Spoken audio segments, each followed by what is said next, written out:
اس کے بعد justice justice ناصر الملک، جسٹس تصدق حسین جیلانی، جسٹس انور ظہیر جمالی، جسٹس میاں ثاقب نثار، جسٹس آصف سعید کھوسہ، جسٹس گلزار، کتنے چیف جسٹس آئے، کسی ایک چیف جسٹس نے بھی اس درخواست کے اوپر فیصلہ نہیں دیا۔ کتنی دیر لگنی تھی؟ بڑی حد ہے کوئی 1-2 دن لگ جانے تھے، بڑی حد ہے، کیونکہ الیکشن تو ہو گئے تھے نا 2013 کے، تو 2013 کے الیکشن میں تو اس کو حصہ لینے کی اجازت نہیں دی۔ میں نہیں کہتا کہ جی آئین پاکستان توڑنے والا جو شخص ہے اس کو الیکشن لڑنے کی اجازت دی جائے۔ پرویز مشرف سنگین غداری کا مرتکب تھا، وہ آرٹیکل 6 کی زد میں آیا، اس کے خلاف ایک خصوصی عدالت کا فیصلہ ہے کہ اس کو تختہ دار پر لٹکایا جائے۔ اس نے پاکستان میں کانسٹیٹیوشن کو، آئین کو وائلیٹ کیا، اس کو پامال کیا، اس کو اپنے پاؤں تلے روندا، پاکستان میں جمہوریت کو داغدار کیا، پاکستان کے جمہوری نظام کی بساق کو لپیٹا۔ اتنے الزامات جس شخص کے اوپر ہوں، کیا وہ الیکشن لڑنے کا اہل ہو سکتا ہے؟ الیکشن لڑنے کے لیے بھی ایک شرط ہوتی ہے کہ وہ صادق اور امین ہو، وہ صادق اور امین ہو، وہ تمام جو جتنے بھی اس کے اثاثے ہیں وہ ڈکلیئر شدہ ہوں، اس کے جتنے بھی ایسٹس ہیں اس کو اس نے ڈکلیئر کیا ہو، اور اپنے کاغذات نامزدگی میں کوئی بھی کسی بھی قسم کی کوئی ڈنڈی نہ ماری ہو۔ تو پرویز مشرف جو ہے اس کے خلاف ایک خصوصی عدالت کا فیصلہ جو آیا تھا 2019 میں، دسمبر 2019 میں، جسٹس وقار سیٹھ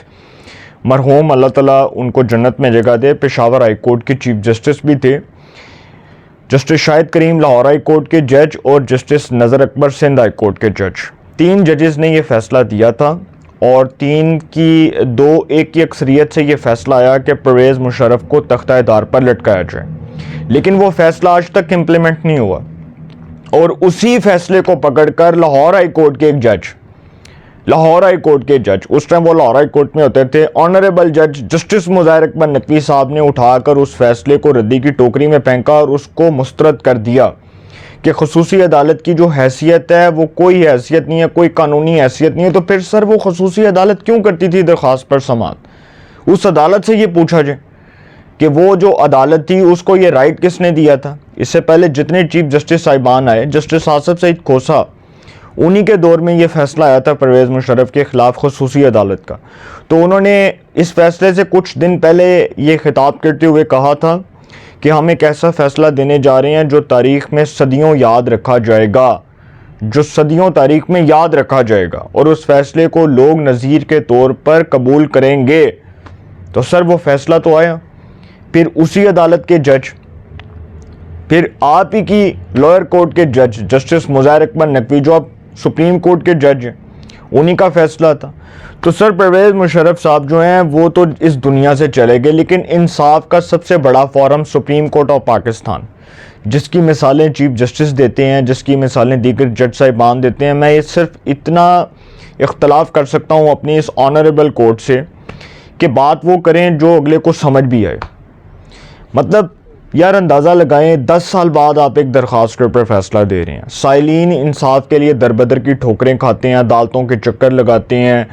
عدالتوں کے دروازے کھٹکھٹاتے ہیں، ججز سے انصاف کی اپیل کے لیے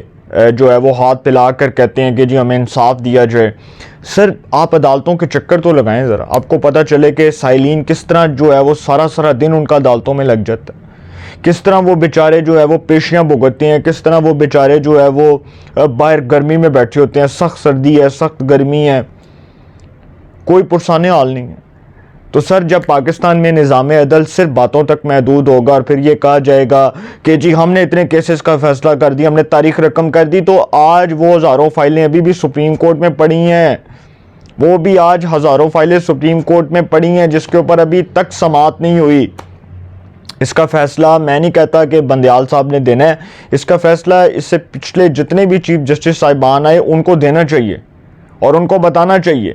کہ کیا سپریم کورٹ میں اتنا تیز تر جو انصاف ہے اس کی جو مثال قائم ہوئی، اور پھر 10 سال بعد جا کر آپ نے پرویز مشرف جو سابق چیف آف آرمی سٹاف تھا، جو سابق صدر پاکستان تھا، اس کی درخواست پر فیصلہ دیا۔ سر نظام عدل اگر اسی طرح چلتا رہا تو پھر کسی بھی شخص کا اس نظام عدل پر اعتبار نہیں ہوگا، ہر شخص کا جس کا اعتبار اٹھا اس کا مزید اٹھ جائے گا۔ پاکستان میں اگر نظام عدل اس پھرتی کے ساتھ چلنا ہے تو پھر سر آپ دیکھ لیں کہ 10 سال بعد تو ایک فیصلہ آیا اور بڑا سپیڈی انصاف ہے، اور اگر پرویز مشرف کو الیکشن لڑنے کی اجازت مل جاتی 2013 میں تو پھر اس کے خلاف جس درخواست گزار نے سپریم کورٹ آف پاکستان سے رجوع کرنا تھا اس کو بھی اتنے سال لگ جانے تھے انصاف کے لیے، اس کو بھی انصاف کے لیے در بدر کی ٹھوکریں کھانے کے لیے اتنا وقت چاہیے تھا، اور وہ بیچارہ 10 سال بعد کہاں پھر کھڑا ہوتا، پتہ نہیں آج وہ کدھر ہے جس نے پرویز مشرف کے خلاف درخواست دینی تھی۔ شکر کریں کہ اس کو الیکشن لڑنے کی اجازت نہیں دی۔ تو آئین پاکستان جو ہے اگر اس کو کسی نے وائلیٹ کیا، اس کی کسی نے توہین کی، تو سر عدالتوں کا فیصلہ آپ ہی کی عدالتوں کا فیصلہ ہے، تو سر ان عدالتوں کے فیصلوں پر عمل درآمد کروانے کا فرض بھی چیف جسٹس کا بنتا ہے کہ جب ایک عدالت کا فیصلہ آیا تھا کہ پرویز مشرف کو سزا دی جائے تو اس کو سزا نہیں دی گئی، کیونکہ وہ قانون سے بالا تر ہے، ہی از ابو دا لا،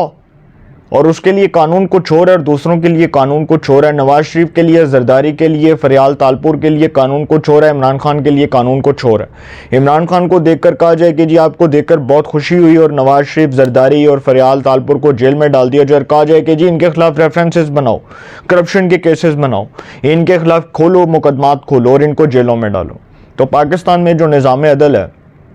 اگر وہ اسی طرح چلتا رہا، اگر وہ اسی سپیڈ کے ساتھ چلتا رہا، اسی پھرتی کے ساتھ، اسی تیز تر انصاف کے ساتھ چلتا رہا، انصاف تو نہیں کہنا چاہیے، خیر یہ کہنا چاہیے اسی تیز تر سپیڈ کے ساتھ، 180 کی سپیڈ کے ساتھ دوڑتا رہا، تو سر پھر آپ کے سامنے حالات، میں اس سے زیادہ بات نہیں کرنا چاہتا۔ اپنی رائے کا کمنٹس میں ضرور اظہار کیجئے گا۔ انشاءاللہ ایک نئے سیگمنٹ کے ساتھ پھر ملاقات ہوگی۔ اپنا بہت خیال رکھیے گا۔ اللہ نگہبان۔